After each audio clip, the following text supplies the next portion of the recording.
ధైర్యే సాహసే లక్ష్మి అన్న సూక్తిని నమ్మి తనను గౌరవించిన వాళ్ళని గౌరవిస్తూ తనను ధిక్కరించిన వాళ్ళని ధిక్కరిస్తూ సూపర్ స్టార్ గా వెలుగొందిన కృష్ణ అంటే నాకు చాలా ఇష్టం, గౌరవం. ఆయన నటించిన మోసగాళ్ళకు మోసగాడు అనే సినిమా చూసినప్పటి నుంచి ఆయనకు నేను చాలా పెద్ద ఫ్యాన్ అయ్యాను. అట్లాగే వారి వారసుడు సూపర్ స్టార్ మహేష్ బాబు నాకు ఇష్టం.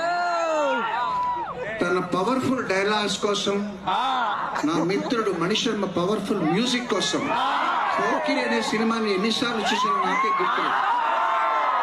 వండర్ఫుల్ మూవీ, నా మోస్ట్ ఫేవరెట్ మూవీ. అయితే కీరవాణి గారు మెలోడీ బాగా కొడతారు, బీట్ అంతగా కొంచెం స్లోగా ఉంటారు. ఎందుకు వచ్చిందో నాకు తెలియదు. What is this? నేను ఈ మధ్య కొత్త ఫ్లాట్ కొన్నా.